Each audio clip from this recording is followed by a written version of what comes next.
അസ്സലാമലൈക്കും, welcome back. അപ്പോൾ ഞാനിന്ന് വെറൈറ്റി ആയിട്ടുള്ള അടിപൊളിയായിട്ടുള്ള കുറച്ച് സ്നാക്സിൻ്റെ റെസിപ്പി ആയിട്ടാണ് വന്നിട്ടുള്ളത്.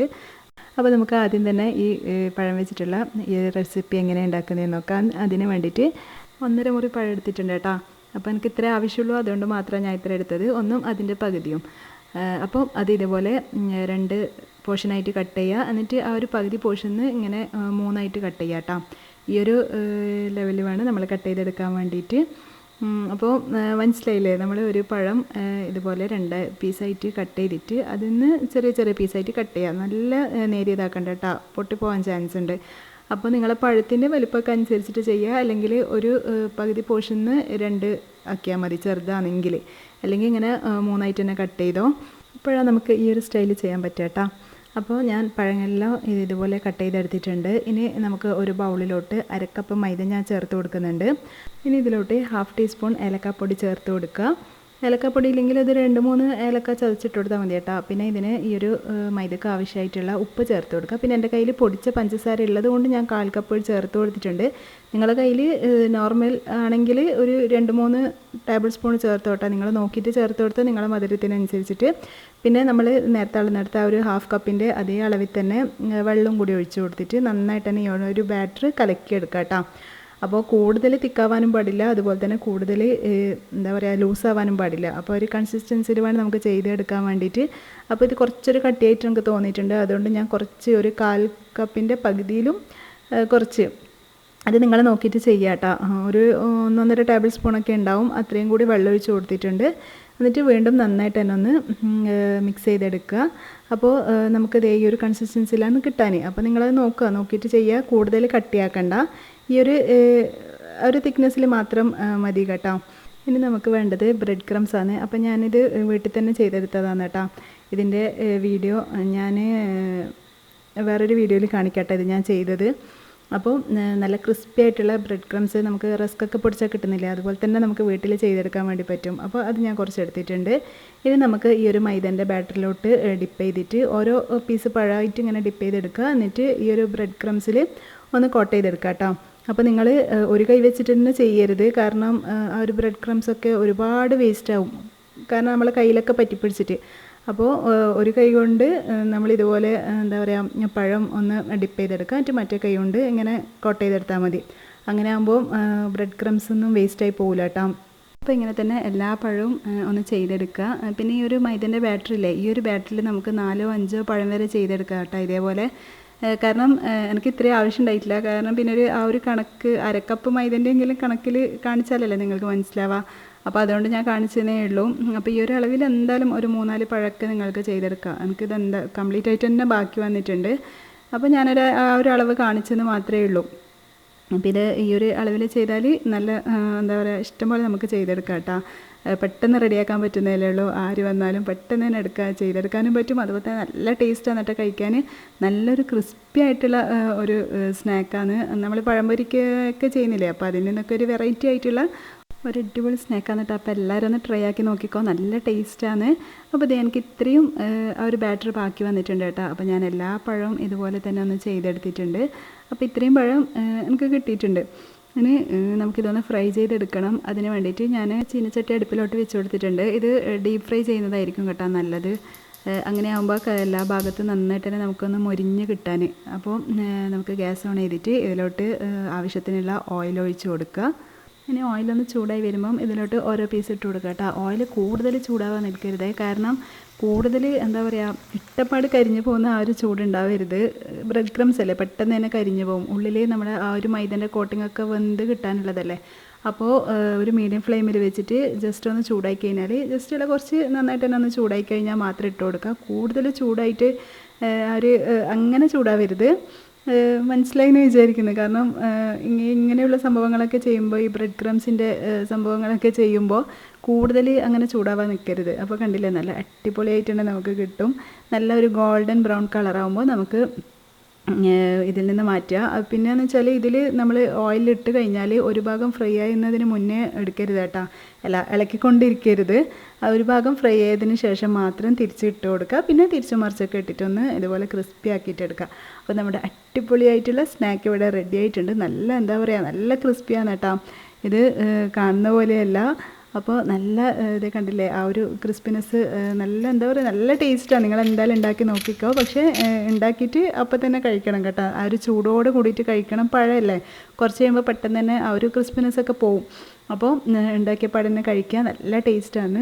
ജസ്റ്റ് ഞാൻ ഒരു ചോക്ലേറ്റ് സോസിലൊക്കെ മുക്കിയിട്ടൊന്ന് കഴിച്ചതാണ്. അപ്പോൾ നല്ല ടേസ്റ്റ് ഉണ്ട് കേട്ടോ. ഇങ്ങനെ ഉണ്ടെങ്കിൽ ഫ്രഷേഴ്സിൻ്റെ ഈ ചോക്ലേറ്റ് സോസോ അല്ലെങ്കിൽ വേറെ എന്തെങ്കിലും ഇതുപോലെ ന്യൂട്രലയൊക്കെ ഉണ്ടെങ്കിൽ ജസ്റ്റ് ഒന്ന് ഡിപ്പ് ചെയ്ത് കഴിച്ച് നോക്കുക. നല്ല ടേസ്റ്റാണ് കേട്ടോ. അപ്പോൾ ഇനി നമുക്ക് രണ്ടാമത്തെ സ്നാക്ക് നോക്കാം. അപ്പോൾ ഇത് കടലപ്പരിപ്പ് വെച്ചിട്ട് ചെയ്തതാണ് കേട്ടോ. ഇതും ഞാൻ പറയാണ്ട് നിങ്ങൾ ചെയ്ത് നോക്ക്, നല്ല ടേസ്റ്റ് ഉണ്ട്.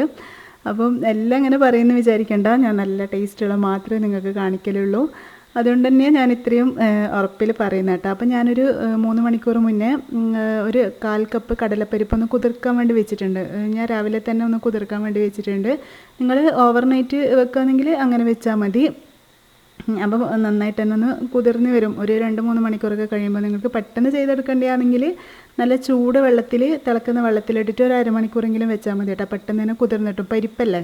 ഇനി ഇത് കുക്കറിലോട്ട് ഇട്ടിട്ട് ഞാനൊരു 2 വിസിൽ വേവിച്ചിട്ട് എടുത്തിട്ടുണ്ട് കേട്ടോ. അത് നന്നായി വെന്ത് കുഴഞ്ഞ് പോകണ്ട, ജസ്റ്റ് ഒന്ന് വെന്ത് കിട്ടിയാൽ മതി. അപ്പോൾ 2 വിസിൽ മാത്രം മതി. അപ്പോൾ 2 വിസിലൊന്ന് വേവിച്ചിട്ട് എടുത്തിട്ടുണ്ട്. ഇനി ഒരു മിക്സിയിലോട്ട് ഞാനൊരു 5 മുട്ട പൊട്ടിച്ചൊഴിച്ചിട്ടുണ്ട്. ഇനി ഇതിലോട്ട് നമ്മൾ വേവിച്ച് വെച്ച കടലപ്പരിപ്പില്ലേ അത് ചേർത്ത് കൊടുക്കുക. അപ്പോൾ ഞാൻ പറഞ്ഞില്ലേ 2 വിസിൽ മാത്രം മതി കേട്ടോ. പിന്നെ ഇതിലോട്ട് 1 ടീസ്പൂൺ നിറച്ച് വാനില എസൻസ് ചേർത്ത് കൊടുക്കുക. പിന്നെ ഇതിലോട്ട് ഒരു നുള്ള് ഒരു ഒക്കെ ഒന്ന് ബാലൻസ് ചെയ്യാൻ വേണ്ടിയിട്ട് ഒരു നുള്ള് ഉപ്പ് ചേർത്ത് കൊടുക്കുക. ഒരു 1/4 ടീസ്പൂണൊക്കെ മതിയാവും. പിന്നെ ഇതിലോട്ട് നമുക്ക് ചേർക്കേണ്ടത് പഞ്ചസാരയാണ്. അപ്പോൾ ഞാനിതിലോട്ട് ഒരു അരക്കപ്പിൽ കുറവ് പഞ്ചസാര ചേർത്ത് കൊടുത്തിട്ടുണ്ട്. അരക്കപ്പിൻ്റെ മെഷർമെൻറ്റ് കേട്ടോ അത്. ഇനി മധുരമൊക്കെ നിങ്ങളുടെ ഇഷ്ടത്തിനനുസരിച്ചിട്ട് നോക്കിയിട്ട് ചെയ്താൽ മതി കേട്ടോ. പിന്നെ ഇതിലോട്ട് ഞാനൊരു 1-2 ടേബിൾ സ്പൂണോളം മിൽക്ക് മെയ്ഡ് ചേർത്ത് കൊടുക്കുന്നുണ്ട്. ഇതിൻ്റെ ഒരു ആവശ്യമില്ല, നിങ്ങളുടെ അടുത്ത് ഉണ്ടെങ്കിൽ മാത്രം ചേർത്ത് കൊടുത്താൽ മതി. അല്ലെങ്കിൽ പാൽപ്പൊടി ഉണ്ടെങ്കിൽ ഒരു 2-3 ടേബിൾ സ്പൂൺ ചേർത്ത് കൊടുത്തോട്ടോ.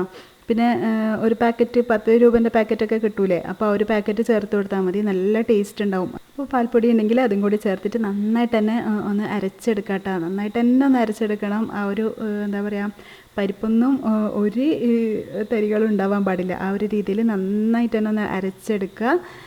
അപ്പോൾ നിങ്ങൾ കുറച്ച് കൂടുതൽ കടലപ്പരിപ്പ് എടുക്കുകയാണെങ്കിൽ, കുറച്ച് ടൈറ്റായി പോയിട്ടുണ്ടെങ്കിൽ കുറച്ച് പാല് ചേർത്ത് കൊടുത്തോട്ടോ. പക്ഷേ അതിൻ്റെ ആവശ്യമില്ല. ഈ ഒരു മെഷർമെൻറ്റിൽ കണക്കളവാണ്. അപ്പോൾ ഇതിലോട്ട് പിന്നെ ഞാനൊരു പാൻ അടുപ്പിലോട്ട് വെച്ചിട്ട് അതിലോട്ട് 2 ടേബിൾ സ്പൂണോളം ഗീ ഒഴിച്ച് കൊടുക്കുന്നുണ്ട്, നെയ്യ്, പശു നെയ്യ്. ഇനി ഇതിൽ നമുക്ക് കുറച്ച് കിസ്മിസും അണ്ടിപ്പരിപ്പും ഒന്ന് വറുത്തെടുക്കാം. രണ്ടും ഒന്നിച്ചിട്ട് കൊടുക്കേണ്ട. ഫസ്റ്റ് കിസ്മിസ് ഇട്ടിട്ടൊന്ന് വറുത്തെടുത്ത് കഴിഞ്ഞാൽ അണ്ടിപ്പരിപ്പ് ഇട്ട് കൊടുത്താൽ മതി കേട്ടോ. അല്ലെങ്കിൽ കിസ്മിസ് പെട്ടെന്ന് തന്നെ കരിഞ്ഞു പോകുന്ന സംഭവമല്ലേ. ഇതിൻ്റെ ഒന്നും ആവശ്യമൊന്നും ഇല്ല കേട്ടോ. ഇല്ലുണ്ടെങ്കിൽ മാത്രം ചേർത്ത് കൊടുത്താൽ മതി. ജസ്റ്റ് ഒരു ഡെക്കറേഷന് വേണ്ടി മാത്രം ചെയ്യുന്നതേ ഉള്ളൂ. പിന്നെ കുറച്ച് ആ ഒരു ബാറ്ററിൽ ഇട്ട് കഴിഞ്ഞാൽ നമുക്ക് ഇടയ്ക്ക് കടിക്കാൻ കിട്ടുമ്പം ആ ഒരു ടേസ്റ്റും കൂടി ഉണ്ടാവും. അത്രയേ ഉള്ളൂ.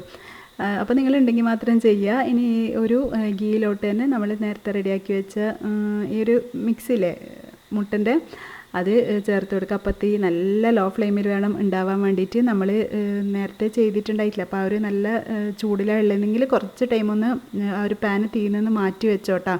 എന്നിട്ട് ഈ ഒരു ബാറ്റർ ഒഴിച്ച് കൊടുക്കുക. പിന്നെ അടിയിൽ ഒരു പാനും കൂടി, ഒരു പഴയ പാനും കൂടി വെച്ച് കൊടുക്കുക. ഡയറക്റ്റ് വെച്ച് കൊടുക്കരുത്, കാരണം പെട്ടെന്ന് ആയി കിട്ടും, മുട്ടയല്ലേ. അപ്പോൾ ഇത് നന്നായിട്ട് തന്നെ ആയിട്ടുണ്ട്. അപ്പോൾ ഞാൻ ഇടയ്ക്കൊന്ന് വെന്തിനോ നോക്കിയതിന് ശേഷം പകുതിക്കൊന്ന് ഇതൊക്കെ ഒന്ന് എന്താ പറയുക, കിസ്മിസും അണ്ടിപ്പരിപ്പൊക്കെ മേലെ വെച്ച് കൊടുത്തിട്ടുണ്ട് കേട്ടോ. അപ്പോൾ നമ്മുടെ രണ്ടാമത്തെയും അടിപൊളിയായിട്ടുള്ള സ്നാക്ക് ഇവിടെ റെഡി ആയിട്ടുണ്ട്. ഞാൻ വെറുതെ പറയില്ല, എന്തായാലും ഒന്ന് ഉണ്ടാക്കി നോക്കിക്കോ. ഈ ഒരു കടലപ്പരിപ്പിൻ്റെ ടേസ്റ്റില്ലേ, നല്ലൊരു ടേസ്റ്റാണ് ഈ ഒരു മുട്ടൻ്റെ കൂടെ വരുമ്പോൾ. അപ്പോൾ എന്തായാലും വലിയ ചിലവൊന്നും ഇല്ലല്ലോ, പെട്ടെന്ന് നമുക്ക് റെഡിയാക്കാൻ വേണ്ടിയിട്ടും പറ്റും. നല്ല ടേസ്റ്റി ആയിട്ട് നമുക്ക് ഗസ്റ്റൊക്കെ വന്നാൽ കൊടുക്കാനും പറ്റും. അപ്പോൾ ഈ ഒരു ചെറിയൊരു എന്താ പറയുക ഷേപ്പ് മാറിയത് കണ്ടില്ലേ, അതെനിക്ക് ടാപ്പ് ചെയ്യാൻ വേണ്ടി വിട്ടുപോയി കേട്ടോ. അങ്ങനെ ആകുമ്പം ചെറിയൊരു ഗ്യാപ്പൊക്കെ ഉള്ളിലൊക്കെ വരും. അപ്പോൾ നിങ്ങൾ ഈ ഒരു ബാറ്റർ ഒഴിച്ച് കഴിഞ്ഞാൽ ഒന്ന് തട്ടിക്കൊടുക്കുക. നമ്മൾ കേക്കൊക്കെ ചെയ്യുമ്പോൾ ഒന്ന് തട്ടിയെടുക്കുന്നില്ല ആ ഒരു പാന്, അങ്ങനെ ചെയ്ത് കഴിഞ്ഞാൽ നല്ലൊരു സെറ്റായിട്ട് കിട്ടും കേട്ടോ. അപ്പോൾ ഇത് നമ്മുടെ അടിപൊളിയായിട്ടുള്ള സ്നാക്കാണ്, നല്ല ടേസ്റ്റാണ്. അപ്പോൾ എല്ലാവരും ഒന്ന് ട്രൈ ചെയ്ത് നോക്കിക്കോ, ഞാൻ ഗ്യാരണ്ടി. അപ്പോൾ ഇനി നമുക്ക് അടുത്ത റെസിപ്പി നോക്കാം. ഇത് നമ്മുടെയൊക്കെ കണ്ണൂരുകാരെ സ്പെഷ്യലായിട്ടുള്ള കായ്പോളയാണ് കേട്ടോ. അപ്പം നമുക്ക് പെട്ടെന്ന് തന്നെ എങ്ങനെ ചെയ്തെടുക്കാൻ നോക്കാം. അതിന് വേണ്ടിയിട്ട് ഞാനിവിടെ 2 നേന്ത്രപ്പഴം നല്ല പഴുത്തത് വേണം കേട്ടോ എടുക്കാൻ വേണ്ടിയിട്ട്. 4 മുട്ടയും കൂടി എടുത്ത് വെച്ചിട്ടുണ്ട്. നേന്ത്രപ്പഴം പഴുത്തതല്ലെങ്കിൽ അത്രയ്ക്ക് ടേസ്റ്റ് ഉണ്ടാവില്ല, അതുകൊണ്ട് നല്ല പഴുത്തത് തന്നെ എടുക്കാൻ നോക്കുക. നന്നായിട്ട് പഴുത്ത് കഴിഞ്ഞാൽ മാത്രമേ ഈ ഒരു കായ്പോളയ്ക്ക് നല്ല ടേസ്റ്റ് ഉണ്ടാവും. അപ്പം ഇതുപോലെ 4ആയിട്ടൊന്ന് കട്ട് ചെയ്യുക. എന്നിട്ട് ചെറിയ ചെറിയ പീസായിട്ട് വേണം കേട്ടോ കട്ട് ചെയ്തെടുക്കാൻ വേണ്ടിയിട്ട്. അപ്പോൾ കൂടുതൽ വലുപ്പമാവാൻ പാടില്ല. അപ്പോൾ ചെറിയ ചെറിയ ഇതുപോലെ ചെറിയ ചെറിയ പീസാക്കിയിട്ട് വേണം കട്ട് ചെയ്തെടുക്കാൻ വേണ്ടിയിട്ട്. ഇതൊക്കെ എല്ലാവർക്കും അറിയുന്ന തന്നെയായിരിക്കും, പക്ഷേ അറിയാത്തവരും ബിഗിനേഴ്സൊക്കെ ഉണ്ടാവുമല്ലോ, അപ്പോൾ അവർക്ക് വേണ്ടിയിട്ട് ജസ്റ്റ് ഒന്ന് കാണിക്കുന്നതെന്ന് മാത്രമേ ഉള്ളൂ. അപ്പോൾ ഇതുപോലെ ചെറുതായിട്ട് ഞാൻ കട്ട് ചെയ്തെടുത്തിട്ടുണ്ട്. അപ്പോൾ എല്ലാ പഴവും ഇതുപോലെ തന്നെ ഒന്ന് കട്ട് ചെയ്തെടുക്കാം. അപ്പോൾ നിങ്ങൾക്ക് പഴവും മുട്ടയും എത്ര വേണമെന്ന് നോക്കിയിട്ട് അതിനനുസരിച്ചിട്ട് കൂട്ടിയെടുക്കാം കേട്ടോ. അപ്പോൾ മീഡിയം സൈസിലുള്ള 2 പഴം മതി. കൂടുതൽ പഴമായി കഴിഞ്ഞാൽ അത്ര ടേസ്റ്റ് ഉണ്ടാവില്ല. അപ്പോൾ ഞാനിനി ഒരു പാനിലോട്ട് കുറച്ച് ഗീ ഒഴിച്ച് കൊടുക്കുന്നുണ്ട്. 2 ടേബിൾ സ്പൂണോളം ഗീ ഒഴിച്ച് കൊടുക്കുക. ഇനി ഇതിലോട്ട് അണ്ടിപ്പരിപ്പ്, നേരത്തെ കണ്ടിട്ടുള്ളതുപോലെ അണ്ടിപ്പരിപ്പ് ഒന്ന് ഇട്ട് ഫ്രൈ ചെയ്തെടുക്കുക. പിന്നെ കിസ്മിസ് ഞാൻ ഇടുന്നില്ല കേട്ടോ, കാരണം ഇത് ഞാൻ ഈ ഒരു ബാറ്ററിലോട്ട് ഇടുന്നുണ്ട്. അപ്പോൾ കിസ്മിസ് അതിൻ്റെ ഇടയ്ക്ക് അങ്ങനെ കടിക്കാൻ കിട്ടുന്ന എനിക്ക് അത്ര ഇഷ്ടമല്ല, കുട്ടികൾക്കും അത്ര ഇഷ്ടമല്ല. അതുകൊണ്ട് ഞാൻ കിസ്മിസ് ഇട്ട് കൊടുക്കുന്നില്ല. നിങ്ങൾക്ക് ഇട്ട് കൊടുക്കാം കേട്ടോ, ഇഷ്ടമാണെങ്കിൽ കിസ്മിസ് ഇട്ടിട്ട് ഇതുപോലെ നേരത്തെ ചെയ്ത പോലെ ഒന്ന് വറുത്തെടുത്താൽ മതി. അപ്പോൾ കൂടുതൽ കരിഞ്ഞൊന്നും പോവാതെ അണ്ടിപ്പരിപ്പ് നന്നായിട്ട് തന്നെ ഒന്ന് ഫ്രൈ ചെയ്തെടുക്കുക. ഇനി നമ്മൾ ഈ ഒരു നെയ്യിലോട്ട് തന്നെ നമ്മൾ നേരത്തെ കട്ട് ചെയ്ത് വെച്ചിട്ടുണ്ടായിട്ടില്ലേ, ആ പഴം ചെറുതായിട്ട് കട്ട് ചെയ്ത് വെച്ച പഴം ഈ ഒരു നെയ്യിലോട്ട് തന്നെ ഇട്ടിട്ട് നന്നായിട്ടൊന്ന് വാട്ടിയെടുക്കണം കേട്ടോ. നിങ്ങൾക്ക് ഡീപ്പ് ഫ്രൈ ചെയ്ത് എടുക്കാൻ ഇഷ്ടമാണെങ്കിൽ അങ്ങനെ ചെയ്തെടുത്താൽ മതി. അങ്ങനെ ചെയ്താൽ നല്ല സോഫ്റ്റാവും പഴം. നമ്മൾ സാധാ ഓയിലോ അല്ലെങ്കിൽ പകുതി ഓയിലും പകുതി ഗീയും വെച്ചിട്ട് കുറച്ച് ഡീപ്പ് ഫ്രൈ ചെയ്തെടുക്കുകയാണെങ്കിൽ കൂടുതൽ എന്താ പറയുക സോഫ്റ്റായി കിട്ടും കേട്ടോ പഴം. പക്ഷേ ഇങ്ങനെ ചെയ്താൽ മതി, ഇതല്ലേ കൂടുതൽ ഹെൽത്തി. ഓയിലൊന്നും അങ്ങനെ കൂടുതൽ കാരണം പഴം നന്നായിട്ട് തന്നെ ഓയിൽ കുടിക്കും. അപ്പോൾ ഈ ഒരു 2 ടേബിൾ സ്പൂൺ ഗീ അത്രയ്ക്ക് കുഴപ്പമില്ലല്ലോ. ഗീയിൽ നമുക്ക് ഈ ഒരു പഴം ഈ ഒരു ബ്രൗൺ കളറാവുന്ന വരെ വഴറ്റിയെടുക്കണം കേട്ടോ. ഈ കളറാവുന്ന വരെ തന്നെ വഴറ്റിയെടുക്കണം, എന്നാലേ ടേസ്റ്റ് ഉണ്ടാവും. അപ്പോൾ നന്നായിട്ട് തന്നെ ഫ്രൈ ചെയ്തെടുത്തിട്ടുണ്ട്.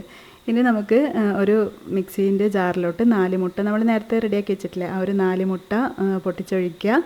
ഇനി ഇതിലോട്ട് പഞ്ചസാര ചേർത്ത് കൊടുക്കുക. അപ്പോൾ ഞാൻ ഈ 4 മുട്ടയ്ക്ക് 4 ടേബിൾ സ്പൂൺ നിറച്ച് പഞ്ചസാരയായിട്ടാണ് ഇതിൽ ചേർത്ത് കൊടുക്കുന്നത്. പഴത്തിന് എന്തായാലും മധുരം ഉണ്ടാവുമല്ലോ, അപ്പോൾ ഞാൻ ഈ ഒരു കണക്കിലാണ് ചേർത്ത് കൊടുക്കൽ. നിങ്ങൾ മധുരമൊക്കെ നോക്കിയിട്ട് ചെയ്തോ, പക്ഷേ ഈ ഒരു അളവ് കറക്റ്റാണ് കേട്ടോ. അപ്പോൾ 4 മുട്ടയ്ക്ക് 4 ടേബിൾ സ്പൂൺ നിറച്ച് പഞ്ചസാര ചേർത്ത് കൊടുക്കുക. പിന്നെ 1/2 ടീസ്പൂണ് ഏലക്ക പൗഡർ ചേർത്ത് കൊടുക്കുക. അതുപോലെ തന്നെ ഒരു നുള്ള് ഉപ്പ് ചേർത്ത് കൊടുക്കുക. ഇനി ഇതെല്ലാം കൂടിയിട്ട് നന്നായിട്ട് തന്നെ ഒന്ന് അടിച്ചെടുത്തിട്ട് വരാം. അതെ, അപ്പോൾ നന്നായിട്ട് തന്നെ അടിച്ചെടുത്തിട്ടുണ്ട്. ആ ഒരു പഞ്ചസാരയൊക്കെ മെൽട്ടാവുന്ന രീതിയിൽ മെൽട്ടാവുന്നവരെ വരെ ഒന്ന് അടിച്ചെടുക്കുക. ഇനി വേറെ ബൗളിലോട്ടൊന്ന് മാറ്റി കൊടുക്കണ്ട, കാരണം ഇത് തണിഞ്ഞിട്ടുണ്ടെങ്കിൽ ഇതൊന്ന് ആ ഒരു ചൂടൊക്കെ പോയ പാനാണെങ്കിൽ ആ ഒരു പാനിൽ തന്നെ ഒഴിച്ചു കൊടുക്കുക. കുറേ പാനൊന്നും എടുക്കേണ്ട ആവശ്യമില്ലല്ലോ. എന്നിട്ട് കുറച്ച് നമ്മൾ നേരത്തെ ഫ്രൈ ചെയ്ത് വെച്ച അണ്ടിപ്പരിപ്പ് ഇതിലോട്ട് ഇട്ട് കൊടുക്കുക. പിന്നെ ഈ ഒരു മിക്സ് നന്നായിട്ട് തന്നെ ആ ഒരു പഴവും ആ ഒരു മുട്ടൻ്റെ മിക്സൊക്കെ നന്നായിട്ട് തന്നെ ഒന്ന് മിക്സ് ചെയ്തെടുക്കുക കേട്ടോ. ഇനി നമുക്ക് ഈ ഒരു പോള റെഡിയാക്കാൻ ആവശ്യമായിട്ടുള്ള ഒരു പാന് അടുപ്പിലോട്ട് വെച്ച് കൊടുക്കുക. അത് നന്നായിട്ട് തന്നെ ചൂടായിട്ട് വരുമ്പം ഇതിലോട്ട് 1 ടേബിൾ സ്പൂൺ നിറച്ച് ഗീ ഒഴിച്ച് കൊടുക്കുക, നെയ്യ്. എന്നിട്ട് ആ ഒരു പാനിൻ്റെ എല്ലാ ഭാഗത്തേക്കും ഇതുപോലെ ഒന്ന് ചുറ്റിച്ചിട്ട് ആ ഒരു നെയ്യൊക്കെ ആക്കി കൊടുക്കുക. ഇനി ഇതിലോട്ട് നമ്മൾ നേരത്തെ റെഡിയാക്കി വെച്ച ഈ ഒരു ബാറ്റർ ഒഴിച്ചു കൊടുക്കുക. പഴവും മുട്ടയും ഒക്കെ മിക്സ് ചെയ്തിട്ടുള്ള ഈ ഒരു ബാറ്റർ ഒഴിച്ചു കൊടുക്കുക. ഇനി ഇത് ഈ ഒരു എല്ലാം മുകളിലൊക്കെ ഒന്ന് ലെവൽ ചെയ്ത് എടുത്തിട്ട് ഇതൊന്ന് അടച്ച് വെച്ചിട്ട് ഒരു 5-10 മിനിറ്റ് ആകുമ്പോൾ തന്നെ റെഡിയാകും കേട്ടോ.